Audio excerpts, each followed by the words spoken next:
आइए, स्वागत है एक बार फिर से उत्कर्ष क्लासेस ऑफ सोशोलॉजी में। आज हम देखेंगे अगस्त कॉम्टे का प्रत्यक्षवादियों विज्ञानों का संस्करण या वर्गीकरण। Paper code 301 unit second BA तृतीय सेमेस्टर बहुविकल्पी प्रश्नों के साथ। आइए शुरू करते हैं। Classes bye Umesh sir.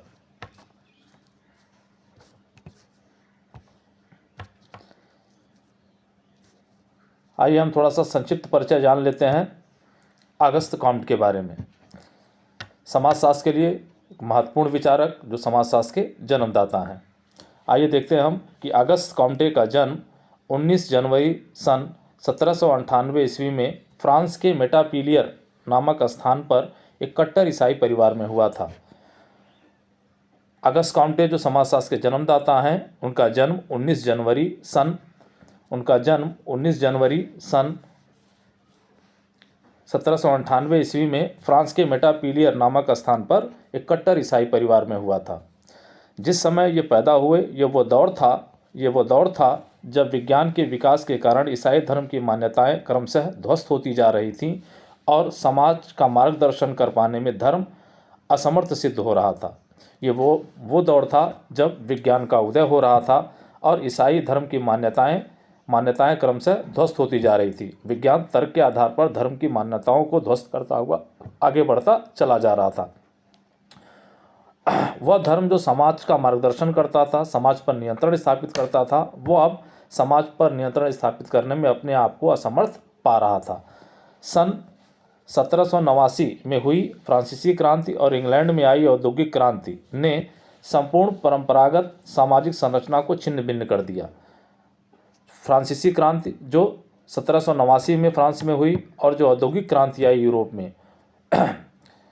Europe में उसने फ्रांस की संपूर्ण सामाजिक संरचना को छिन्न भिन्न कर दिया, संपूर्ण सामाजिक व्यवस्था को बदलकर रख दिया।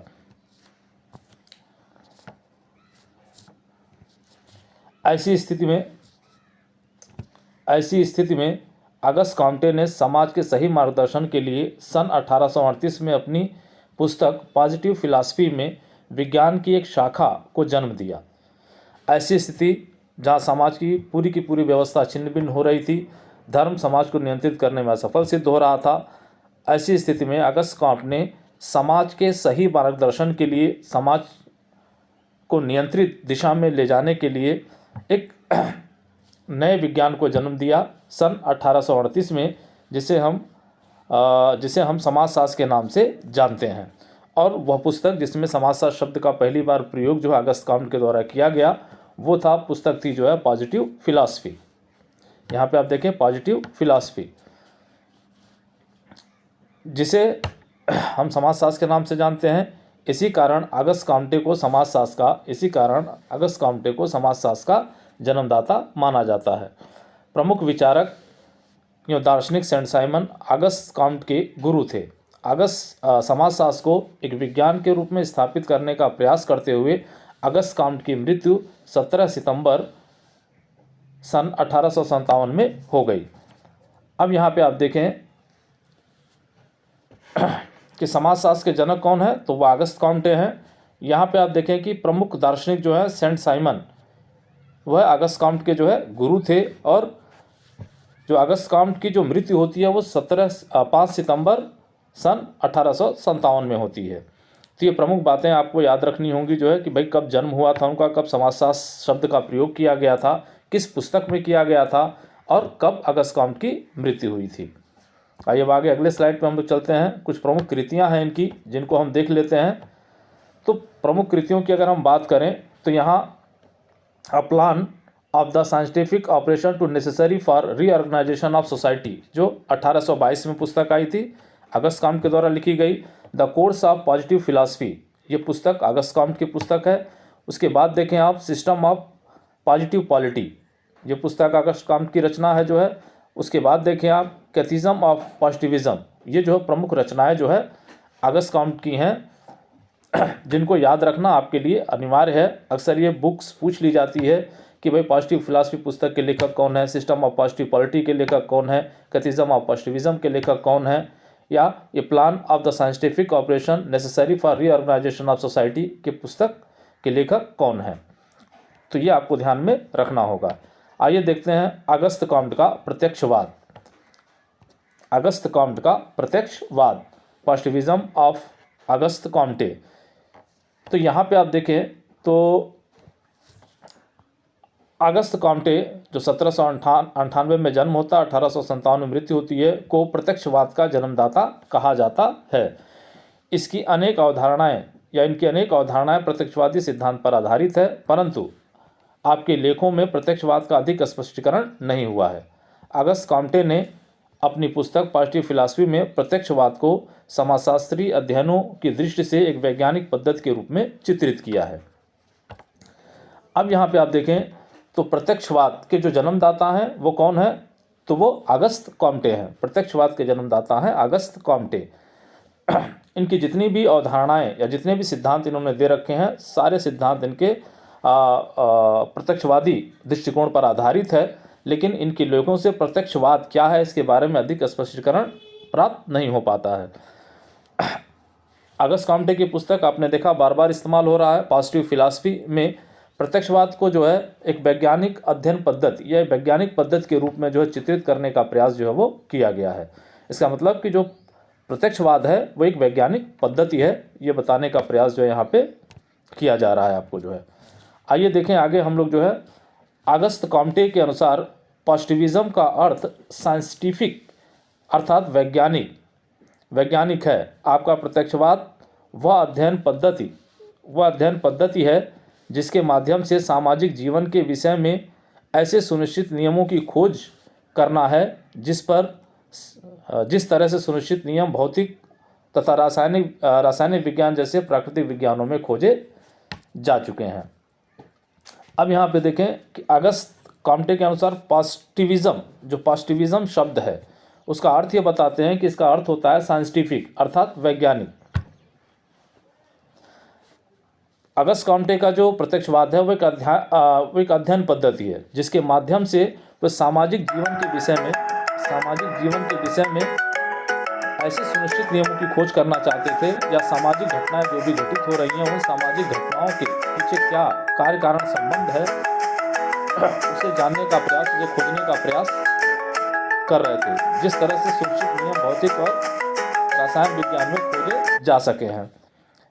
जिस प्रकार के नियम जो है भौतिक और रसायन विज्ञान के अंतर्गत खोजे गए हैं, प्राकृतिक विज्ञानों के अंतर्गत खोजे गए हैं, उसी प्रकार के नियमों की खोज अगस्त कॉम्टे भी सामाजिक जीवन के विषय में करना चाहते थे या सामाजिक घटनाओं के अध्ययन के विषय में करना चाहते थे। चलिए आगे आते हैं, हम देखें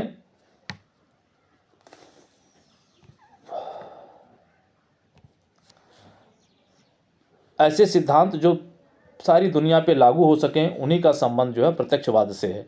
वैसे सिद्धांत बनाना चाहते थे या ऐसा सिद्धांत चाहते थे जो पूरी दुनिया पे उस सिद्धांत को लागू किया जा सके, उसी को ये कहते हैं कि वो प्रत्यक्षवाद पर आधारित होगा। पूरी दुनिया पे लागू कब होगा, तो निश्चित रूप से अगर वो वैज्ञानिक पद्धति के आधार पर निरीक्षण, परीक्षण और प्रयोग के माध्यम से अगर कोई तथ्य सामने आता है तो दुनिया उसे स्वीकार करने के लिए बाध्य होती है। आइए आगे देखें हम जो है अगस्त कॉम्टे ने अपनी पुस्तक पॉजिटिव फिलॉसफी में स्पष्ट किया है कि प्रत्यक्षवाद से तात्पर्य निरीक्षण, परीक्षण, प्रयोग और वर्गीकरण पर आधारित वैज्ञानिक विधि के द्वारा सब कुछ समझना और उनसे ज्ञान प्राप्त करना है। अब अगस्त कॉम्टे अपनी पुस्तक पॉजिटिव फिलॉसफी में प्रत्यक्षवाद को जो है स्पष्ट करते हैं कि भाई प्रत्यक्षवाद है क्या। तो ये कहते हैं कि प्रत्यक्षवाद का तात्पर्य निरीक्षण, परीक्षण, प्रयोग और वर्गीकरण पर आधारित वैज्ञानिक विधियों के द्वारा सब कुछ समझना और उनसे ज्ञान प्राप्त करना है। अब प्रत्यक्षवाद क्या है, तो प्रत्यक्षवाद एक अध्ययन पद्धति है जो आधारित किस पे है, तो निरीक्षण, परीक्षण, प्रयोग पर जो है आधारित होता है। इसी के माध्यम से समस्त घटनाओं को समझना और उनसे ज्ञान प्राप्त करना क्या कहलाता है, प्रत्यक्षवाद कहलाता है। इसी प्रकार की एक परिभाषा आती है, आप उसको देखें। चैम्बर्स ने अपनी पुस्तक सोशल थॉट में प्रत्यक्षवाद को परिभाषित करते हुए लिखा कि प्रत्यक्षवाद विचारधारा का वह तरीका है जो सार्वभौमिक स्तर पर स्वीकृत किया जा सके। Positivism is a mode of thought which can be accepted universally. अब ये परिभाषित करते हैं कि प्रत्यक्षवाद क्या है, तो विचारधारा का एक तरीका है। प्रत्यक्षवाद क्या है, तो विचारधारा का एक तरीका है जो सार्वभौमिक स्तर पर स्वीकार किया जा सके।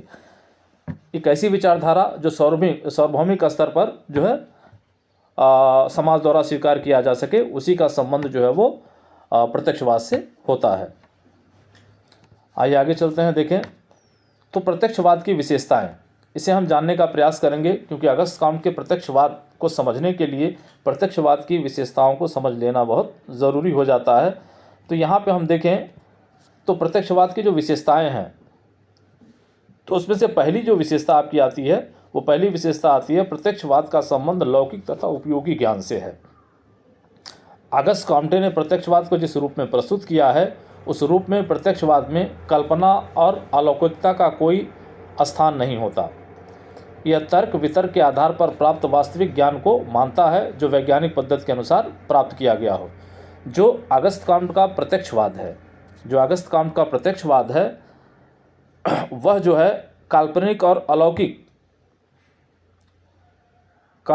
अलौकिक तथ्यों या विचारों पर अपना ध्यान केंद्रित नहीं करता या उसे स्थान नहीं देता। यह तर्क वितर्क के आधार पर प्राप्त होने वाले वास्तविक ज्ञान को ही स्वीकार करता है, जो वास्तव में देखें तो निरीक्षण, परीक्षण और प्रयोग पर आधारित होता है। तो जो वैज्ञानिक पद्धति के अनुसार प्राप्त होता है, उसी ज्ञान को वह स्वीकार करता है। शेष अन्य ज्ञान को जो कल्पना के आधार पे हो, अलौकिकता के आधार पे हो, जिसका कोई तर्क ना हो, कोई तार्किकता वहाँ काम ना करती हो, ऐसे ज्ञान को जो है प्रत्यक्षवाद स्वीकार नहीं करता। अब यहाँ पे आए देखें कि दूसरा जो आपका है वो है सुनिश्चित नियमों की उपस्थिति।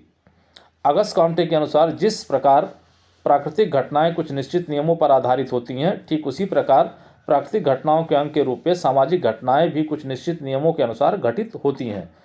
अब यहाँ पे कहते हैं, अगस्त काउंट ये कहते हैं कि जिस प्रकार प्राकृतिक घटनाओं के पीछे कोई कार्य कारण संबंध होता है, एक नियम होता है, उसी प्रकार से सामाजिक घटनाएं जो भी घटित होती हैं, चूँकि सामाजिक घटना भी प्रकृति की अंग है, तो सामाजिक घटनाएं जो भी घटित होती हैं उनके पीछे भी कोई ना कोई नियम काम करता है, कोई ना कोई कारण होता है, तो कोई ना कोई कार्य कारण संबंध उनके बीच पाया जाता है। तो एक सुनिश्चित नियम है प्रत्येक घटनाओं के पीछे, तो सामाजिक घटनाओं के पीछे भी जो है कोई निश्चित नियम है। उन्हीं निश्चित नियमों की खोज अगस्त काउंट करना चाहते थे। चलिए आगे आते हैं, हम देखें तो तीसरा आता है आपका जो है, तीसरा है निरीक्षण तथा परीक्षण पर आधारित। जो अगस्त कॉम्टे का प्रत्यक्षवाद है वो निरीक्षण और परीक्षण पर आधारित है। तो यहाँ देखें, अगस्त कॉम्टे के अनुसार प्रत्यक्षवादी अध्ययन पद्धति प्रत्यक्ष निरीक्षण परीक्षण पर आधारित है, और यह प्रतिपादित किया है कि ज्ञान वही है जिसमें प्रतिपाद का प्रत्यक्ष निरीक्षण परीक्षण करके उसकी सत्यता और असत्यता का परीक्षण किया जा सके। अब अगस्त कॉम्टे का जो प्रत्यक्षवाद है वो निरीक्षण परीक्षण और प्रयोग पर आधारित है, और जो भी ज्ञान इनके द्वारा प्राप्त होता है, उस ज्ञान को हम पुनः निरीक्षण परीक्षण और प्रयोग के माध्यम से उसकी सत्यता और असत्यता को हम सिद्ध कर सकते हैं। तो पूर्ण रूप से जो प्रत्यक्षवाद है वो निरीक्षण परीक्षण और प्रयोग पर आधारित है, और उसी से संबंधित ज्ञान को ही जो है हम जो है प्रत्यक्षवाद के अंतर्गत रखते हैं, जिसका हम पुनः निरीक्षण परीक्षण और प्रयोग करके उसकी सत्यता और असत्यता की जांच कर सकें। आगे आए हम देखें तो चौथा मानवता के धर्म के रूप में प्रत्यक्षवाद। अगस्त कॉम्टे के प्रत्यक्षवाद की एक अन्य महत्वपूर्ण विशेषता यह है कि इनका प्रत्यक्षवाद वस्तुतः मानवता के धर्म के रूप में अभिव्यक्त होकर सामने आता है। ऐसी स्थिति में अगस्त कॉम्टे पूर्व प्रचलित धर्म की अवैज्ञानिक मान्यताओं का खंडन तो करते हैं, किंतु समाज को संचालित करने वाले वैज्ञानिक नियमों की खोज के दायित्व से भी अपना मुंह नहीं मोड़ते और अंततः नवीन धर्म के रूप में इन्हीं नियमों को स्थापित करने पर जोर देते हुए इन्हीं वैज्ञानिक नियमों को मानवता का धर्म कहते हैं। चलिए यहाँ पे देखें, सामान्य तौर पे मानवता के धर्म की जब आप बात करते हैं तो अगस्त काउंट की यहाँ आलोचना भी होती है, लेकिन वो आलोचना हम आगे देखेंगे क्या है। यहाँ अगस्त काउंट के प्रत्यक्षवाद की अगर हम बात करें तो एक महत्वपूर्ण विशेषता है कि इनका प्रत्यक्षवाद वस्तुतः मानवता के धर्म के रूप में अभिव्यक्त होकर सामने आता है। ये जो है अपने प्रत्यक्षवाद को एक मानवता के धर्म के रूप में अभिव्यक्त करते हैं।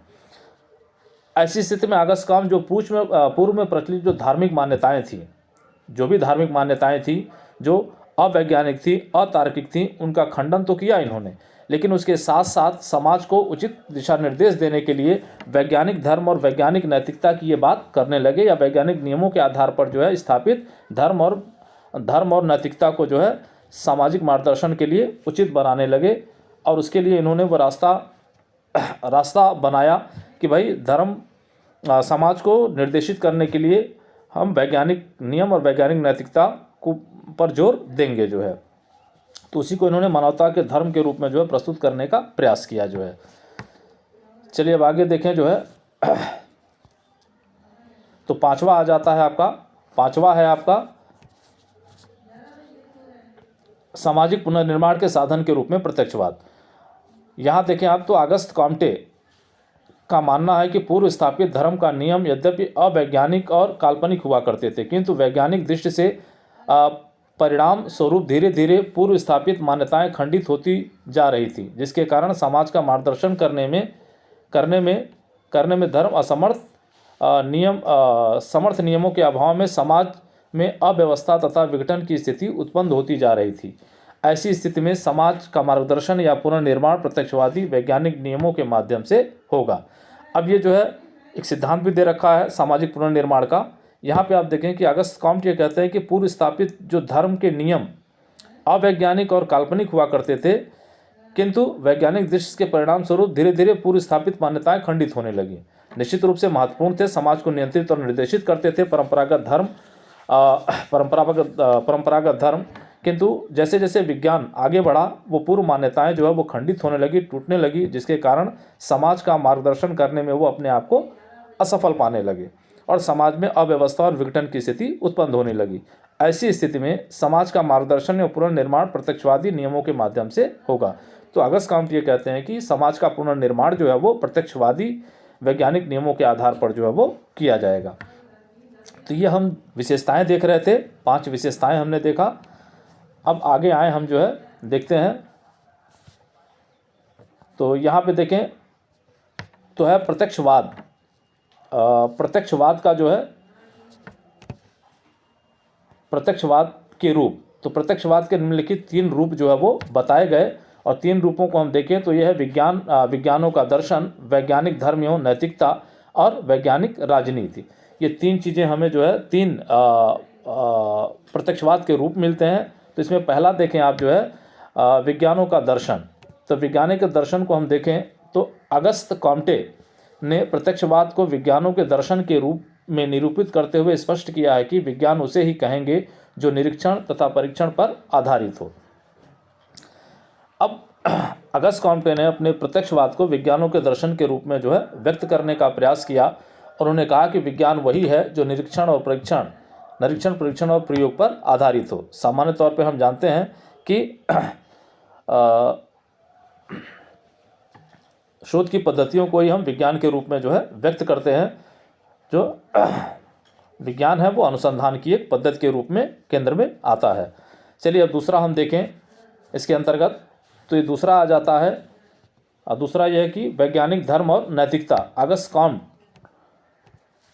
ऑगस्ट कॉम्टे ने पूर्ववर्ती अवैज्ञानिक धार्मिक एवं नैतिक नियमों के स्थान के साथ ही प्रत्यक्षवाद के द्वारा खोजे गए वैज्ञानिक नियमों और वैज्ञानिक धर्म तथा वैज्ञानिक नैतिकता के रूप में स्थापित किया। अब यहाँ पे आप देखें कि ऑगस्ट कॉम्टे ने जो पूर्व में अवैज्ञानिक धार्मिक तथा अवैज्ञानिक नैतिक नियम जो स्थापित थे, उनके साथ साथ ही प्रत्यक्षवाद के द्वारा खोजे गए वैज्ञानिक नियमों को जो है धर्म के साथ जोड़ा, नैतिकता के साथ जोड़कर उसे स्थापित करने का प्रयास किया जो है। चलिए अगले पे आते हैं हम जो है वैज्ञानिक राजनीति की बात ये करते हैं जो है, इसे भी हम थोड़ा सा देख लेते हैं। तो यहाँ पे आप देखें तो वैज्ञानिक राजनीति, ऑगस्ट कॉम्टे ने प्रत्यक्षवाद के माध्यम से खोजे गए वैज्ञानिक नियमों के द्वारा वैज्ञानिक किस्म की राजनीति को स्थापित करने पर बल दिया, जिससे शांति की स्थापना किया जा सके, युद्ध और संघर्षों को समाप्त किया जा सके और मानव समाज की प्रगति के साथ निरंतर अग्रसर किया जा सके। ऑगस्ट कॉम्टे ने जो है प्रत्यक्षवाद के अंतर्गत वैज्ञानिक किस्म की राजनीति की बात की और इस राजनीति के द्वारा, और वह राजनीति किस पे आधारित होगी तो तर्क पर आधारित होगी, और इस प्रकार की राजनीतिक व्यवस्था को कायम करके जो है समाज में शांति की स्थापना की जाएगी, युद्ध और संघर्षों पर विराम लगाया जा सकेगा, जिससे कि समाज निरंतर प्रगति की ओर अग्रसर हो सके या समाज को अग्रसर किया जा सके। यहाँ देखें तो ये तो हो गया आपका प्रत्यक्षवाद जो है, थोड़ी सी समीक्षा उसकी कर लेते हैं, अक्सर सवाल यहाँ से पूछ लेता है। तो अगस्त कॉम्टे की आलोचना मुख्य रूप से इस बिंदु पर हुई है कि आपने प्रत्यक्षवाद में एक ओर तो धर्म और नैतिकता की आलोचना की है, तो दूसरी ओर अपने प्रत्यक्षवाद के द्वारा नए मानवतावादी धर्म और वैज्ञानिक नैतिकता की स्थापना की बात की है। अब अगस्त कॉम्ट की सबसे बड़ी आलोचना यही हो जाती है कि अगस्त कॉम्ट एक तरह से जो प्रत्यक्षवाद की बात करते हैं, जहाँ निरीक्षण और परीक्षण प्रयोग पर आधारित ज्ञान को ही स्वीकार करने की बात करते हैं, लेकिन मानवतावादी धर्म के रूप में सामाजिक पुनर्निर्माण का एक ऐसा आधार प्रस्तुत करते हैं जहां मानवतावादी धर्म और वैज्ञानिक नैतिकता की बात कर देते हैं। वस्तुतः काम्टे की आलोचना इसी बिंदु पर हुई है। प्रत्यक्षवाद में किसी भी प्रकार के धर्म की बात नहीं होनी चाहिए। इनके आलोचक ये कहते हैं कि अगर प्रत्यक्षवाद की हम बात करते हैं तो प्रत्यक्षवाद में किसी भी प्रकार के धर्म की बात नहीं होनी चाहिए, भले ही क्यों ना वह मानवता का धर्म हो, और साथ ही साथ किसी भी प्रकार की नैतिकता की बात नहीं होनी चाहिए, भले ही वह वैज्ञानिक नैतिकता की ही बात क्यों ना हो। अब ये कहते हैं प्रत्यक्षवाद की अगर हम बात करते हैं, विज्ञान की हम बात करते हैं, तो विज्ञान में किसी भी प्रकार के धर्म और नैतिकता की बात नहीं होनी चाहिए, भले ही वो वैज्ञानिक धर्म की ही बात क्यों ना की जाए, भले ही वो वैज्ञानिक नैतिकता की ही बात क्यों ना किया जाए। आलोचकों का कहना है कि किसी भी प्रकार के धर्म और नैतिकता के प्रवेश के प्रयत्न के उपरांत प्रत्यक्षवाद की वैज्ञानिकता समाप्त हो जाती है। अगर हम किसी भी प्रकार के धर्म और नैतिकता का प्रवेश प्रत्यक्षवाद में लेकर जाते हैं या कराते हैं, तो निश्चित है कि प्रत्यक्षवाद अपनी वैज्ञानिकता क्या होगा, खो देगा। चलिए आगे आए, देखें यहाँ आलोचक हैं, कुछ नाम आता है जो है रेमंड एरो का। यहाँ आप देखिए, रेमंड एरो ने लिखा कि अगस्त कॉम्टे को दार्शनिक में समाजशास्त्री और समाजशास्त्रियों में दार्शनिक कहा जाता है। रेमंड एरो जो है अगस्त कॉम्ट को समाजशास्त्रियों में दार्शनिक के रूप में व्यक्त कर रहे हैं, और समाजशास्त्रियों में दार्शनिक के रूप में और दार्शनिकों में समाजशास्त्रियों के रूप में व्यक्त कर रहे हैं। ये वक्तव्य जो है पूछ सकता है, महत्वपूर्ण है, इसको आप देख रखेंगे जो है कि अगस्त कॉम्टे को किसने दार्शनिकों में समाजशास्त्री और समाजशास्त्रियों में दार्शनिक कहा, तो वो है रेमंड एरो। अब देखें यहाँ पे जे.एस. मिल ने लिखा कि अगस्त कॉम्टे ने सामाजिक पुनर्निर्माण के बारे में जो विचार प्रस्तुत किया है उसमें किसी तरह की तार्किकता नहीं है। इन्हीं विचारों ने कॉम्टे के प्रत्यक्षवाद की श्रेणी से बाहर लाकर काल्पनिक विचारकों की श्रेणी में खड़ा कर दिया है। प्रत्यक्षवाद का जन्मदाता ही सबसे अधिक अवैज्ञानिक बन गया। ये वक्तव्य जो है जे.एस. मिल का है, इसको आप ध्यान रखेंगे जो है कि प्रत्यक्षवाद का जन्मदाता ही सबसे अधिक अवैज्ञानिक बन गया। यहाँ जब अगस्त कॉम्ट जो है मानवता के धर्म और वैज्ञानिक नैतिकता की जब बात करने लगते हैं, तो वहाँ जे.एस. मिल आलोचना करते हुए कहते हैं कि जो है प्रत्यक्षवाद के जो जन्मदाता थे वो जो है वही तार्किक नहीं रह गए, वही धर्म को लेकर अपने वैज्ञानिक दृष्टिकोण को जो है समाप्त करने का प्रयास करने लगे। तो जब वो धर्म की बात करने लगे, नैतिकता की बात करने लगे, तो निश्चित रूप से वो कल्पनावादी विचारकों की श्रेणी में आकर खड़े हो गए। इसीलिए जो है जे.एस. मिल ने कहा कि प्रत्यक्षवाद का जन्मदाता ही सबसे अधिक अवैज्ञानिक बन गया, या यूँ कह लें कि प्रत्यक्षवाद का जन्मदाता ही अप्रत्यक्षवादी था। अब यहाँ पे आप देखें, एक आलोचक और आता है लेविस कोजर। तो लेविस कोजर का नाम आता है, ये कहते हैं कि कॉम्टे के विचारों की समीक्षा करते हुए लिखा कि प्रारंभ में कॉम्टे के प्रत्यक्षवादी विचारों से ऐसा लगता है कि समाजशास्त्र के रूप में उनका उद्देश्य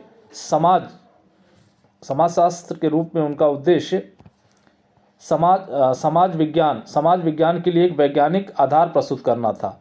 धीरे धीरे वह स्वयं प्रत्यक्षवादी चिंतन से हटकर अपने आप को मानवता के धर्म के संस्थापक के रूप में देखने लगे। इन्हीं विचारों के कारण कॉम्टे के चिंतन को वैज्ञानिकता समाप्त हो गई। इन्हीं विचारों के कारण कॉम्टे के चिंतन में वैज्ञानिकता समाप्त हो गई। अब यहाँ पे आप देखें तो लेविस कोजर की अगर हम बात करें तो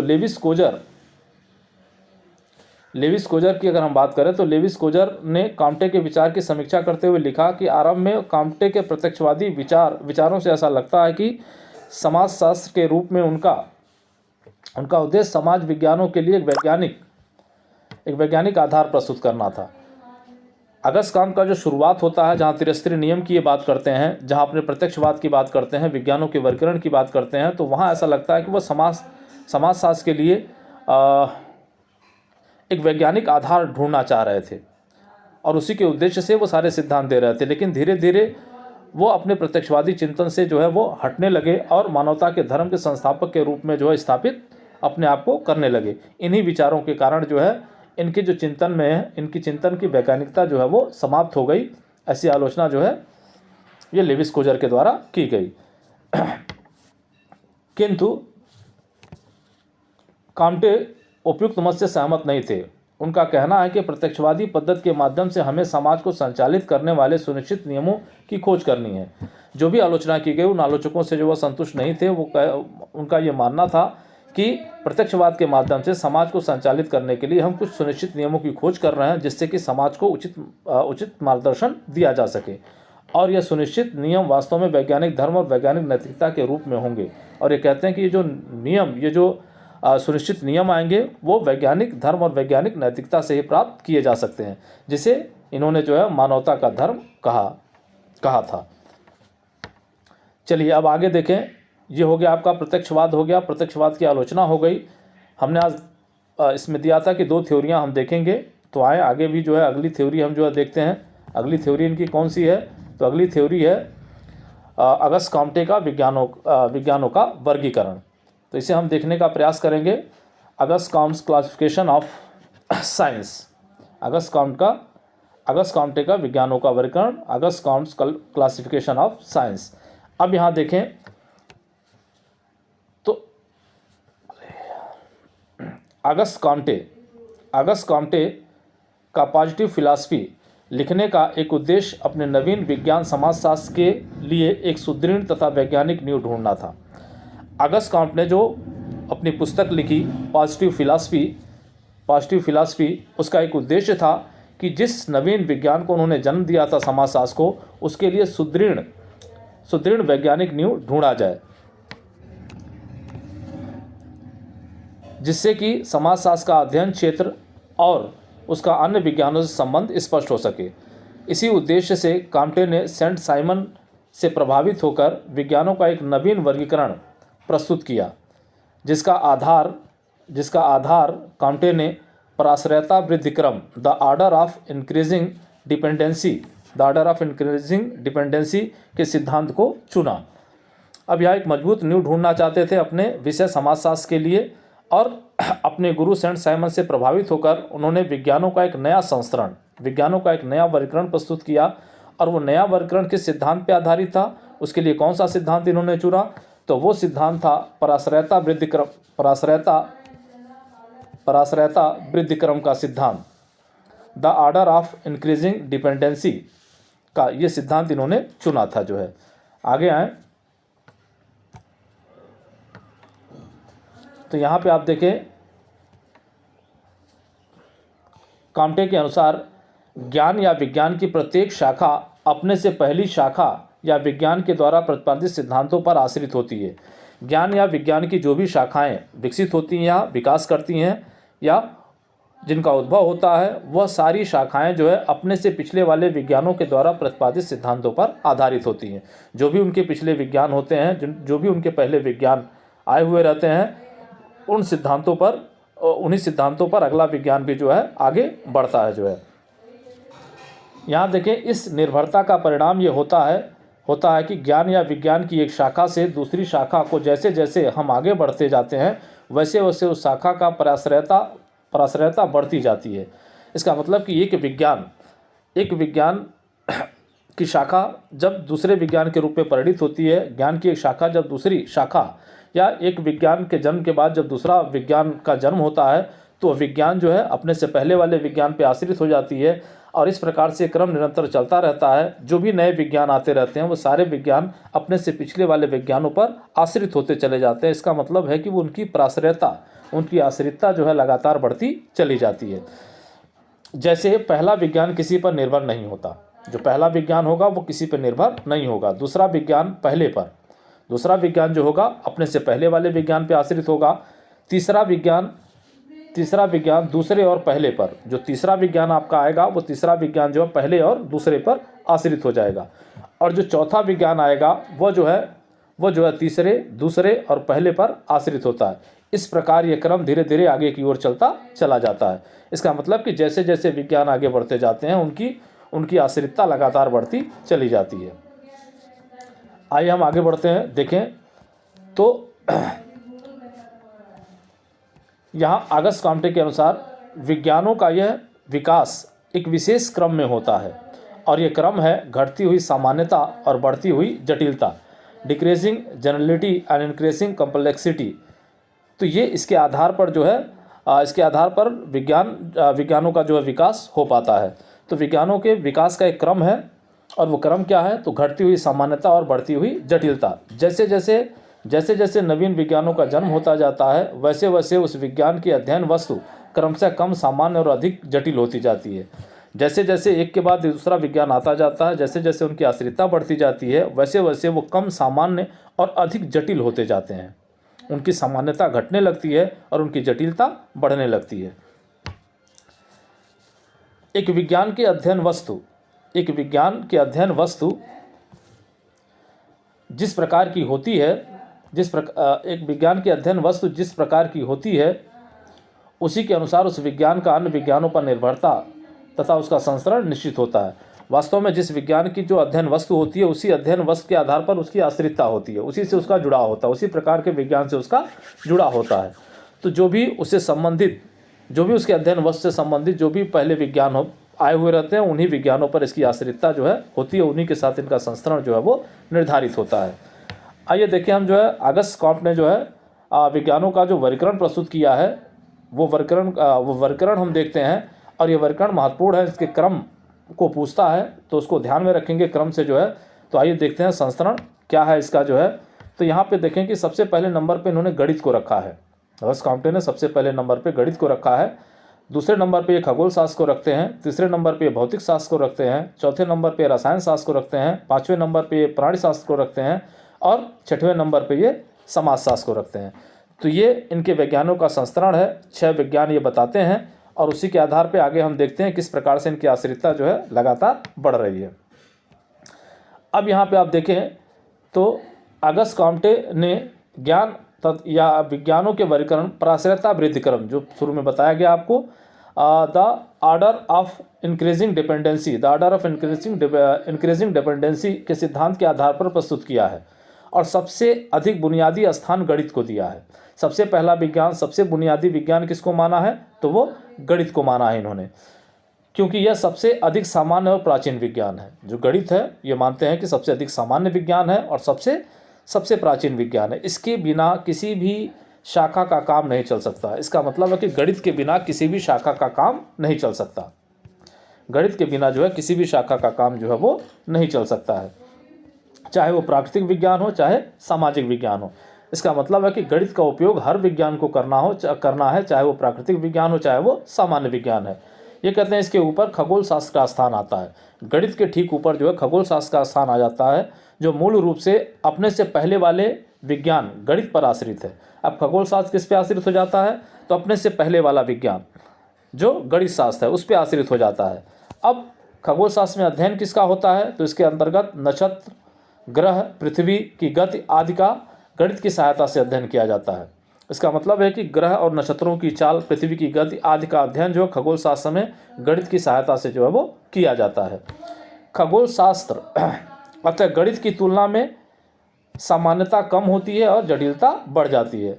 अतः खगोल शास्त्र की गणित की तुलना में सामान्यता क्या हो जाती है, तो सामान्यता जो है वो घट जाती है और जटिलता बढ़ जाती है, क्योंकि दो विज्ञानों की विशेषताएं आपस में आकर मिल जाती हैं, गणित और खगोल शास्त्र की। खगोल शास्त्र के ऊपर स्थलीय घटनाओं का अध्ययन करने वाले दो विज्ञानों भौतिक शास्त्र और रसायन शास्त्र को स्थान दिया गया है। अगस्त कॉम्ट के द्वारा खगोल शास्त्र के ऊपर जो है भौतिक शास्त्र और भौतिक शास्त्र के ऊपर रसायन शास्त्र को स्थान दिया गया है। अब यहाँ देखें कि भौतिक शास्त्र किस पे आश्रित होगा, तो निश्चित रूप से प्राश्रयता वृद्धि क्रम का सिद्धांत देख रहे हैं, तो भौतिक शास्त्र अपने से पिछले दो विज्ञानों, तो दो विज्ञान कौन से हैं, खगोल शास्त्र हैं और गणित, दोनों पर आश्रित होता है। अब आगे आए देखें, जिसके कारण जिसके कारण इसकी जटिलता खगोल शास्त्र से बढ़ जाती है। अब जो भौतिक विज्ञान है उसकी जटिलता जो है खगोल शास्त्र से बढ़ जाएगी। गणित से जटिल खगोल शास्त्र हुआ, खगोल शास्त्र से जटिल कौन हो गया? तो भौतिक शास्त्र हो गया। अब यहाँ पे आप देखिए कि रसायन शास्त्र को अपने अध्ययन के लिए भौतिक शास्त्र, खगोल शास्त्र और गणित शास्त्र तीनों पर निर्भर होना पड़ता है। अब यहाँ आप देखिए कि चौथा विज्ञान की चर्चा करते हैं, वह है रसायन शास्त्र। और ये रसायन शास्त्र किस पे आधारित है? तो भौतिक शास्त्र पे आधारित है, खगोल शास्त्र पे आधारित है और गणित शास्त्र, तीनों पे जो है निर्भर रहता है। इसी कारण इसकी जटिलता भौतिक शास्त्र से अधिक होती है और यही कारण है कि यह अन्य विज्ञानों की तुलना में और जटिल हो जाता है, या अपने से पिछले वाले विज्ञान भौतिक शास्त्र की तुलना में और जटिल हो जाता है। इसके ऊपर प्राणी शास्त्र को स्थान दिया गया है। इसका मतलब इसके ऊपर प्राणी शास्त्र या जीव शास्त्र को स्थान दिया गया है, जो शरीर और जीवन संबंधी विषयों का अध्ययन करता है। इसके लिए प्राणी शास्त्र, रसायन शास्त्र, भौतिक शास्त्र, खगोल शास्त्र और गणित शास्त्र के इन चारों पर आश्रित होता है। अब प्राणी शास्त्र का स्थान आता है तो प्राणी शास्त्र किस पे आश्रित हो जाता है? तो अपने से पिछले से सभी विज्ञानों पे। तो अपने से पिछले सभी विज्ञान कौन कौन से हैं? तो वह रसायन शास्त्र है, भौतिक शास्त्र है, खगोल शास्त्र है और गणित शास्त्र है। इन चारों पर ये आश्रित हो जाता है, जिस कारण से इसकी जटिलता और अधिक बढ़ जाती है। इसका मतलब कि इसकी जटिलता जो और अधिक बढ़ जाती है, किसकी? तो वो जीव शास्त्र की या प्राणी शास्त्र की। इन समस्त विज्ञानों पर आश्रित तथा समूह और सामाजिक घटनाओं का अध्ययन करने वाले विज्ञान सामाजिक भौतिकी या समाज शास्त्र का स्थान सबसे ऊपर है। अब अगस्त क्राम्प्ट ने क्या किया है कि अपने सामाजिक भौतिकी, अपने समाज शास्त्र को, जो समाज या समूह का अध्ययन या सामाजिक घटनाओं का अध्ययन करने वाला विज्ञान है, उसको जीव शास्त्र से ऊपर रखा है, जिसकी जटिलता उपरोक्त सभी विज्ञानों से अधिक है। और ये समाज शास्त्र जो है अपने से ऊपर जो सभी विज्ञान हैं उनसे सबसे अधिक जटिल है, और साथ ही साथ सबसे अधिक जो है आश्रित विज्ञान भी है। सबसे अधिक आश्रितता भी है इसकी। अगर आश्रितता की हम बात करें तो ये प्राणी शास्त्र पे भी आश्रित है, रसायन शास्त्र पे भी आश्रित है, भौतिक शास्त्र पर भी आश्रित है, खगोल शास्त्र पर भी आश्रित है और गणित शास्त्र पर भी आश्रित है। तो ये इनकी आश्रितता जो है लगातार बढ़ती जा रही है। यहाँ पे आप देखें, इसके अतिरिक्त अगस्त क्राम्प्ट ने एक और विज्ञान का उल्लेख किया है। इसके अतिरिक्त अगस्त क्राम्प्ट ने एक और विज्ञान का उल्लेख किया है, जिसे मानवता का धर्म के सिद्धांत के विकास करते समय 6 विज्ञानों के अतिरिक्त।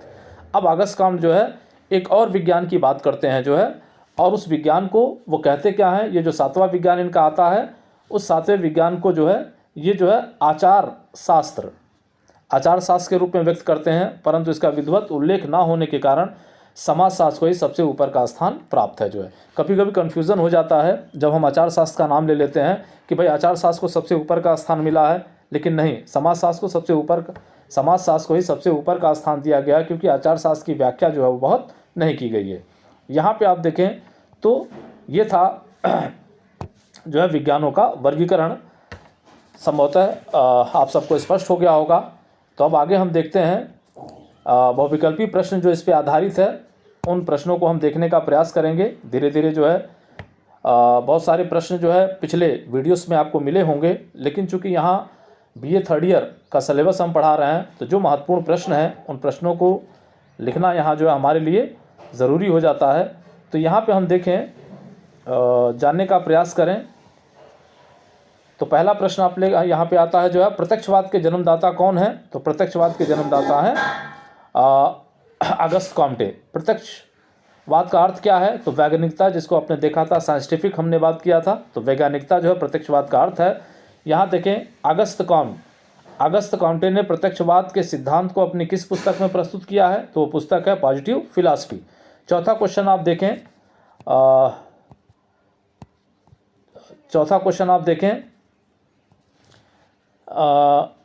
किसका मानना है कि प्रत्यक्षवाद से तात्पर्य निरीक्षण, परीक्षण, प्रयोग, वर्गीकरण पर आधारित वैज्ञानिक विधियों, ये गलत हो गया थोड़ा सा, आप इसको जो वीडियो हो गया है मिसप्रिंटिंग हो गई है, विधियों के द्वारा सब कुछ समझना और उनसे ज्ञान प्राप्त करना है। तो किसने कहा था? अगस्त क्राम्प्ट ने कहा था। अगस्त क्राम्प्ट की परिभाषा आप ये जानते हैं, अभी देखा हम लोगों ने। चलिए आगे देखें आप जो है कि यह किसका कथन है कि प्रत्यक्षवाद विचारधारा का वह तरीका है जो सार्वभौमिक स्तर पर स्वीकृत किया जा सके। ये जो है किसने कहा था? तो ये कहा था जो है चैम्बलिस ने। यहाँ पे आप देखें चैम्बलिस जो है आ रहे हैं, जो है थोड़ी सी तकनीकी दिक्कत हो रही है। छठवां क्वेश्चन आप देखें तो छठवें क्वेश्चन को हम यहाँ देखने का प्रयास करेंगे। तो अगस्त कॉम्टे ने अपने स्कूल के दिनों में किससे सबसे अधिक प्रभावित थे? अगस्त कॉम्टे जो अपने स्कूल के दिनों में सबसे अधिक किससे प्रभावित थे? तो यहाँ जो है बेंजामिन फ्रैंकलिन नाम आता है, ये स्कूल के दिनों में इनसे बहुत अधिक प्रभावित थे। थोड़ी सी तकनीकी दिक्कत हो रही है। चलिए आगे देखते हैं हम लोग, जो है अगस्त 7वां क्वेश्चन आप देखें तो अगस्त कॉम्टे ने बेंजामिन फ्रैंकलिन को कौन सी संज्ञा प्रदान की थी? तो आधुनिक सुकरात की संज्ञा इन्होंने जो है प्रदान किया था। कभी कभी प्रश्न आपसे पूछता है कि बेंजामिन फ्रैंकलिन को कौन आधुनिक सुकरात कहता है? तो वो कौन कहता है? तो अगस्त कॉम्टे कहते हैं। फिर देखें आप यहाँ फ्रांस में अगस्त कॉम्टे के शिष्य थे लिटरे। फ्रांस में जो है अगस्त कॉम्टे के शिष्य थे लिटरे। इंग्लैंड में अगस्त कॉम्टे के शिष्य थे जॉन स्टुअर्ट मिल। और ये सबसे प्रिय शिष्य जब पूछता है तो वो होता है जॉन स्टुअर्ट मिल। विज्ञानों के वर्गीकरण को प्रस्तुत किया है तो अगस्त कॉम्टे ने जो है प्रस्तुत किया है। अगस्त कॉम्टे ने अपनी किस पुस्तक में विज्ञानों का वर्गीकरण प्रस्तुत किया है? तो वो पुस्तक है पॉजिटिव फिलॉसफी। 12वां क्वेश्चन आप देखें, अगस्त कॉम्टे ने किस से प्रभावित होकर विज्ञानों का वर्गीकरण प्रस्तुत किया था? तो आप जानते हैं कि अपने गुरु सेंट साइमन से प्रभावित होकर विज्ञानों का वर्गीकरण प्रस्तुत किया था। अब अगला क्वेश्चन आप देखें तो 13वां क्वेश्चन आपका आ जाता है, अगस्त कॉम्टे ने विज्ञानों के वर्गीकरण का आधारभूत सिद्धांत क्या है? अगस्त कॉम्टे के विज्ञानों के वर्गीकरण का आधारभूत सिद्धांत क्या है? तो वह है पराश्रयता वृद्धि क्रम का सिद्धांत। इसी सिद्धांत के आधार पर उन्होंने अपने विज्ञानों का वर्गीकरण प्रस्तुत किया है। 14वां देखें, किसने कहा ज्ञान या विज्ञान की प्रत्येक शाखा अपने से पहली वाली शाखा या विज्ञान के द्वारा प्रतिपादित सिद्धांतों पर आश्रित होती है? किसने कहा था ये? तो अगस्त कॉम्टे ने कहा है। अगस्त कॉम्टे का विज्ञानों का वर्गीकरण एक विशेष क्रम से होता है, तो और वह क्रम है घटती हुई सामान्यता और बढ़ती हुई जटिलता के सिद्धांत पे हमने देखा था अभी, जो है यहाँ देखिए अगस्त कॉम्टे के विज्ञानों का वर्गीकरण का सही क्रम क्या है? तो आप जानते हैं कि पहले नंबर पे गणित को रखा है इन्होंने, फिर खगोल शास्त्र को रखा है, फिर भौतिक शास्त्र को रखा है, फिर रसायन शास्त्र को रखा है, फिर प्राणी शास्त्र को रखा है और फिर समाज शास्त्र को रखा है। तो ये इनका क्रम है। इस क्रम को आप याद रखिएगा, क्रम आपसे पूछ लेता है तो इस पर ध्यान दीजिएगा। फिर आइए अगले क्वेश्चन पे हम चलते हैं। अगस्त कॉम्टे ने सबसे अधिक बुनियादी आधार पर किस विज्ञान को रखा है? तो बुनियादी आधार पर आपने देखा था गणित शास्त्र को सबसे बुनियादी आधार पर रखा है, पहला स्थान दिया है इन्होंने जो है। अगस्त कॉम्टे के अनुसार सबसे अधिक सामान्य, सरल और प्राचीन विज्ञान कौन सा है? ये पूछता है आपसे, तो आप गणित है वो ध्यान रखिएगा। अगस्त कॉम्टे के अनुसार सबसे सरल और स्वतंत्र विज्ञान कौन सा है जो किसी पे आश्रित नहीं है? तो वो है गणित शास्त्र। अगस्त कॉम्टे ने विज्ञानों के वर्गीकरण में सबसे ऊपर का स्थान किस विज्ञान को दिया है? तो वो जो है समाजशास्त्र को दे रखा है। उसके बाद हम देखें अगस्त कॉम्टे के अनुसार सबसे अधिक जटिल और नवीन विज्ञान कौन सा है? तो समाजशास्त्र है, क्योंकि सबसे ऊपर है तो सबसे कम सामान्य और सबसे अधिक जटिल विज्ञान जो है वो समाजशास्त्र है। अगस्त कॉम्टे के अनुसार सबसे अधिक आश्रित विज्ञान कौन सा है? तो निश्चित रूप से जो है अगस्त का वो समाजशास्त्र है, क्योंकि वही सबसे ऊपर है, सबसे आश्रित विज्ञान के रूप में जो अगस्त कॉम्टे के द्वारा व्यक्त किया गया है। अब 23वां क्वेश्चन देखें, अगस्त कॉम्टे ने अपने वर्गीकरण में एक 7वें और सबसे ऊपर का विज्ञान किसे कहा है? तो आचार शास्त्र को कहा है, लेकिन आपको बताया जाए परंतु इसका विधिवत उल्लेख न होने के कारण समाजशास्त्र को ही सबसे ऊपर का स्थान प्राप्त है। 24वां क्वेश्चन देखिए, किसने समाजशास्त्र को सभी विज्ञानों की रानी कहा है? तो ये कहा है अगस्त कॉम्टे ने। फिर देखिए रेमंड एरो द्वारा किसे दार्शनिकों में समाजशास्त्री और समाजशास्त्रियों में दार्शनिक कहा गया है? तो देखा था आपने अगस्त कॉम्टे के द्वारा अगस्त कॉम्टे को कहा गया है। उसके बाद हम देखिए 26वां क्वेश्चन, किसने कहा प्रत्यक्षवाद के जन्मदाता स्वयं ही प्रत्यक्षवादी नहीं रहे? तो ये जे.एस. मिल ने कहा था। किसने कहा प्रत्यक्षवाद का जन्मदाता ही सबसे अधिक अवैज्ञानिक, यहाँ अवैज्ञानिक होना चाहिए, थोड़ी सी गलती हो गई है, आप सुधार कर लीजिएगा। किसने कहा प्रत्यक्षवाद का जन्मदाता ही सबसे अधिक अवैज्ञानिक बन गया? तो वो कहा है जे.एस. मिल ने, इसको संशोधन कर लीजिएगा। तो ये रहा आपका अगस्त कॉम्टे का प्रत्यक्षवाद। इस वीडियो को लाइक करिएगा, सब्सक्राइब करिएगा और शेयर करिएगा। धन्यवाद। जय हिंद, जय भारत।